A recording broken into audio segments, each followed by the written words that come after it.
Namaste, everyone. Welcome to the Soul of India, a journey to ancient Indian wisdom. So, I have with me here Guru Yogi Shivan, a Siddha yogi with over 30 years of experience in the path of yoga and inner transformation. Namaste, Guruji. Namaste. All right, so we are beginning a new series here. And where do we begin? Let's begin with the end, which Okay. is death. Because death seems to be like the most fearful topic for all of humanity. So tell us what exactly happens at the moment of death, Guruji. The soul of India. Yes, that is the answer. Right from the beginning, Arsha Bharata Samskara means the essence of humanity was being monitored or verified. India, ancient India, was the land of seekers. What they were seeking? They were seeking the secret of death. Yes. Then they found it. So when they found the moment, they became aware of the process of death. We can die in two ways. This is what they found. Either you can die consciously or unconsciously. Actually, death is the end of prana, breath. If somebody holds your nose and mouth together, what will happen? You will struggle for air, and after few minutes, you will die. First, your brain will stop functioning, then the heart will stop. So, if you are aware and trained to stop your nose and throat consciously, you can experience the process of death. 5 prana, pancha prana, different energy flows will be stopped. A sixth energy will be activated. Once that sixth energy start activating, and gradually it will move out of your body. That is what is called prana nasha, means the end of your life energy. It is gone. Then body will be considered as dead body. So life is gone. When this process, the sixth air start being activated and leaving the body, happens compulsively, that is what is called death. But if you create that situation through practice by arresting the nose and throat together and make the sixth air to open itself, that is what is called Kundalini awakening. As it start awakening and just move through the different chakras of the body, you will be perfectly monitoring and controlling it. That is what is called Kundalini awakening. When the time comes, the air, the sixth air, leaves the body, that moment you will release the throat and ask the sixth air to come back. There you will come to know what death is. That is what is called conscious death. That's amazing and new knowledge, Guruji, that it's possible for us to die consciously. And also it's almost like when you explain as if rebirth is also possible where you can bring it back in. Right? So how does it work, especially if is there some kind of preparation or practice that we can do towards this? Yes, you should be prepared to know who you are, and you must practice to understand what you are and who you are and what is the purpose of this life. If you prepare yourself, then you practice.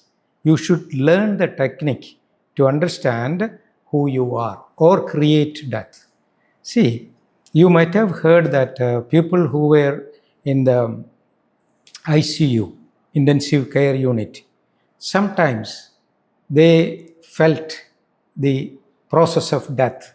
Many people wrote that they were going through an endless tunnel and they came back. Then that time people, their relatives were crying. Yes, Then they woke up. near-death experience. Near-death experience. How it's happening? It is due to a disease, rogam in Sanskrit. But you can create, if you practice that technique of managing the air block, prana stambhanam in Sanskrit. Learn to stop the breath consciously. If you do that, you can make your soul comes out of the body. Exactly as the near death experience happening in the ICU, you can create simply sitting in your meditation room. So it's happening consciously. You are creating. That is what is called yoga, which is happening in the hospital called rogam. That is the only difference.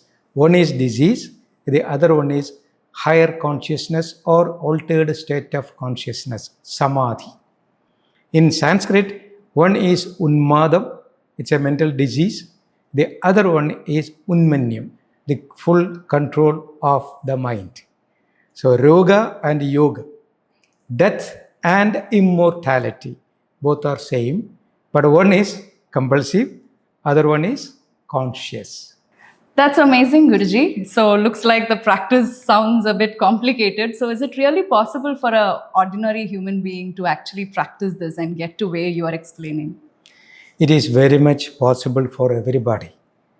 No need to glorify that the people who were sitting in the deep caves of Himalayas or in the dense forest completely spending their life for the inner search. No, these are all glorified stories. Real story or real practice is just spend sincerely 24 minutes a day. 24 minutes means we have 24 hours a day. Earth will take 24 hours to make a full circle by itself. Within that 24 hours, there will be a strategic change within our cellular system, which we technically say circadian rhythm and all these things.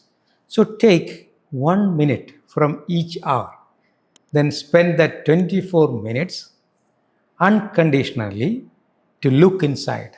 Close your eyes, close your ears, close your nose, close your tongue, and close your skin. 5 senses must be arrested. How? You cannot stop your skin by holding like this. All your senses are working due to the supply of oxygen, prana, vayu. So learn to stop that process of breathing. The moment you get that stillness, through systematic scientific practice, comfortably you can stop your breath more than 3 to 5 minutes. You may think, oh, it's some kind of exaggeration. You can see the ability of sea nomads, a tribal community who lives in the coastal side of Indonesia and Malaysia. They're fishermen. Actually, they live in the water. They comfortably go underwater for minutes for fishing.